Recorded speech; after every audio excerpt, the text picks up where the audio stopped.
Welcome to Going the Extra Mile, a podcast brought to you by Newleaf Training and Development. Each edition is sure to lift your spirit and encourage you in today's working world. Enjoy. This week I thought I'd keep it light and talk about politics. People are paying a lot of interest in what the politicians are saying or not saying, and even more importantly, what they do or don't do. Our decision on who we voted for or who we will vote for in the future is really based on trust. Trust is kind of easy to say but hard to do. Just those kind of 5 letters can make all the difference in which box we choose to check at the polling booth. We trust people based on 2 aspects, character and competence. Character is who you are, and competence is what you do. An article I read recently caught my attention about politicians that made me think of the workplace. The writer said something like, "Let us cease calling our politicians our leaders, as they're not our leaders. Those we select to govern are simply our representatives. They're meant to honourably represent us domestically and abroad. If we're unhappy with the job they're doing, we should switch them out." From my experience, I'd suggest there is a great union between what this author said and the most effective workplaces I've worked in or consulted with. You see, in highly effective workplaces, the leaders don't see themselves as leaders.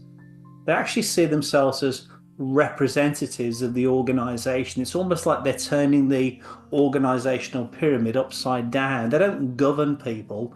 They focus on bringing out the best of people to achieve organizational results. Likewise, outstanding politicians in history brought the best out of the nation's people to produce results for the country.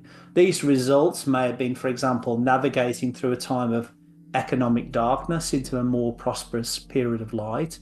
These results may have been to represent the country well during time of terrorism or war. See, just like a country elects its politicians, the workplace chooses its own representatives. At the highest level, the board of directors of a corporation chooses the executive level representatives. If the board is not pleased with the results they receive, they address the issue and ultimately vote to make a change of representative. The same structure is found in private corporations, non-profit entities, and education institutions. People make the decision on who represents them and who doesn't. At the lower levels of any organisation, the employees choose whether to follow or not.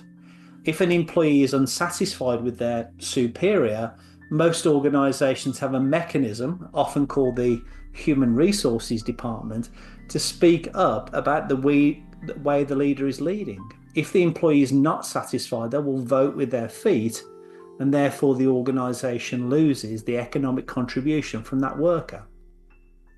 The saddest situation I've observed is when an employee quits but stays.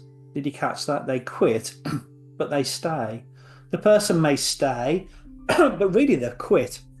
They can actually care less about their work, and such individuals can be a heavy weight on the workplace. And the root of this problem is the disgruntled employees unwilling to follow the leader. See, if a leader doesn't have followers, they're not a leader. They haven't represented their people well. Another aspect about politics and the workplace that fascinates me is the visceral response people seem to have toward politicians and likewise workplace leaders. I found that people either love or loathe certain politicians. Likewise, have you noticed? Because I found that people at work, they either love or loathe their workplace representative, their boss.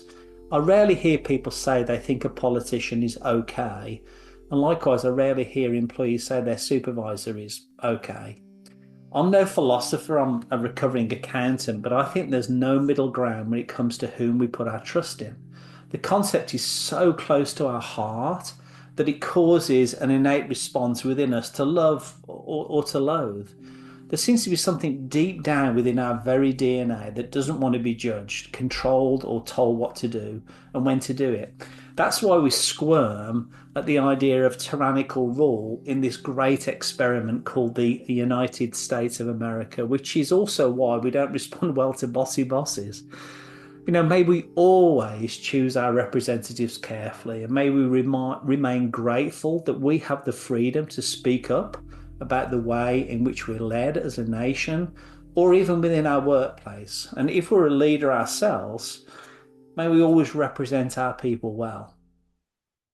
I hope you found that short story useful, and if you did, feel free to rate, review, and share this podcast. We'll be back next week with another episode, and we also invite you to check out our other weekly podcast, Take 5, an inspiring interview with a leader worth listening to. Bye for now.